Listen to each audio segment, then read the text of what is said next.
Hey guys, it's me, Erica. I'm back here with another video for you. Today I want to talk about the full moon happening on February 9th, 2020 in the sign of Leo. What I find so interesting about this moon is that it's at 20 degrees of Leo and the sun is at 20 degrees of Aquarius. That's always what a full moon is. That's how we see the full moon, is that the sun is directly in opposition to the moon so that the sun's light illuminates the moon fully. So we've got we've got Leo and Aquarius axis going on at the 20-degree mark, and we are in the year of 2020. So we've got quadruple 20s being activated, and I think that is synchronicity at its finest. It's the universe saying, hey, take a step in this direction, take a look at what 2 means and what it might mean for you specifically. So 2 is a feminine number. It's the yin energy of receiving. It's a number of partnership and harmony. So all beautiful things.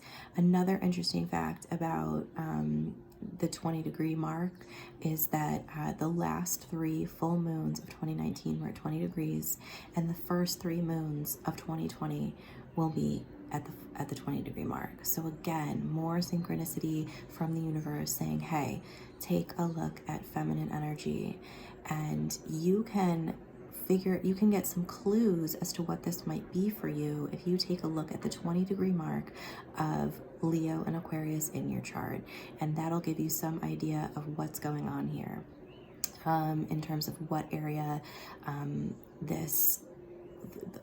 what area of life this full moon will affect for you. So if you need help with that, shoot me a DM or hit me up in the comments, and I'll be so glad to help you out with that. So another really interesting thing that I find about this is that if you take a look at the chart, which I have pulled up right here, the moon is standing alone in the sky on the opposite side of the wheel from all the other planets down in Capricorn and Aries and Aquarius and on that opposite side. So it's like, again, the universe is saying to you, hey, take a look at specifically 20 degrees of Leo in your chart and the house that rules. That is going to indicate to you what you have been overlooking maybe, or what you've been glossing over, or what you don't want to see.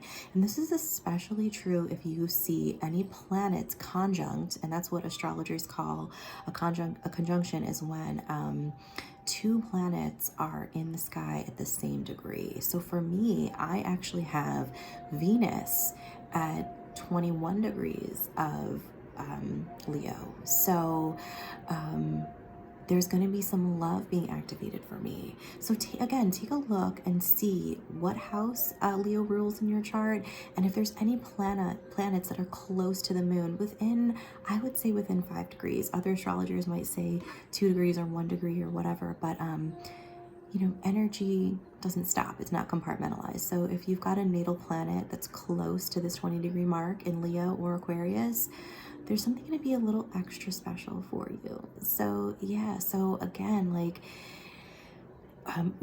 since the moon is standing in opposition to all the other planets below or on the side, or however, whatever your natal chart looks like, it's almost like a bucket, and the handle of it is the moon in this case. So there's a fine point here that is being shown to you, saying, hey, what have you been missing, or what have you not wanted to look at? And then what I find also so beautiful is that we've got a beautiful sextile. The moon is making a beautiful sextile to Mars. And so, while the moon is always rules our emotions and rules, how we feel about things, it's not logical. We have action-oriented Mars making in a supportive conversation with the moon. So I think that is also so beautiful and will help you to move forward on the illumination point of this full moon. What you've been missing will be revealed to you, and you will also have the action and the momentum to move forward on the things that you've been overlooking and really embrace and pull those things into your life for fuller, stronger, more love in your life.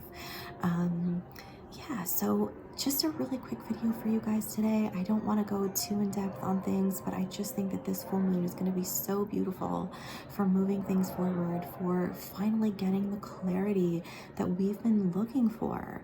You know, we did so much work with the eclipses, the last eclipse of 2019, and then the first eclipse in January in Cancer at the 20-degree mark, January 10th. And, you know, eclipses always ask us to go within, you know, and seek, look at what we haven't wanted to look at, and really be honest with ourselves about the things that we love and the things that aren't working, and, you know, whatever, and letting go, shedding, ultimately shedding. And we're moving away from that heavy energy. We're moving out of, you know, we did have a stellium. A stellium is when we have 4 or more planets in one sign. So we did have a stellium of planets in Capricorn for a long time. I mean, the internet is just blowing up with the Pluto and Saturn conjunction that only happens every 37 years. So that happened at the beginning of January. We had the eclipse, all this heavy energy in earth signs, in, you know, Capricorn rules, structure and discipline and hard work, and, you know, doing, being responsible. So now we're moving, you know, again, the moon is in fiery Leo. That's all about the individual. And we have the sun in Aquarius, which is all about freedom and progress and the collective. So that's a great access. I mean, I've been feeling for sure the energy shifting, and I hope you do too. So I think that this full moon is going to be a beautiful, beautiful, beautiful blessing for all of us in terms of finally getting the clarity that we've been seeking, and then Mars supporting this clarity and giving us the energy and the ambition and the courage really to move forward on those things that were revealed to us during eclipse season and during this full moon as well. So yeah, I am so excited to have this full moon. My son was born on the 9th of February 2 years ago. He's going to be 2. I'm so excited. And he was also born at 20 degrees of Aquarius. So another 20 for me. You know, take a look. I touched briefly upon the numerology of 2. There's so much more information out there. If you feel called, look it up. Do a quick Google search. What does 20 represent in numerology? What does 2 represent? And then again, take a look at your natal chart. Go to astro.com. Put in your birth information. You do need a birth time, but put in your information and then look and see what house placement Leo and Aquarius rule for you. And see where Mars is too. Again, Mars is in the sign of Sagittarius. So Sagittarius is a fire sign just like Leo. So we've got this fiery energy, and you know, fire works so well with air energy. So we've got the sun in an air sign of Aquarius. We've got the fire of Mars, and we've got a fiery emotional moon. So yeah, I've been studying astrology for a long time, and I'm always learning new things. So, and I'm so happy to share the information that I've learned, and please share information with me too. I would love to hear, you know, what I might be missing or have overlooked, you know, and if you have any questions, seriously, I don't mind. I would love to hear from you. I would love to help you look up your natal chart and see what the house placement, and see, you know, more specifically, personally for you, how this full moon is going to be affecting you. Yeah, so many blessings to you guys. Thank you so much for tuning in. I love you guys so incredibly much. These videos have been so fun for me. So please tune in, and I can't wait to see you again soon. Love you. Mwah. Bye.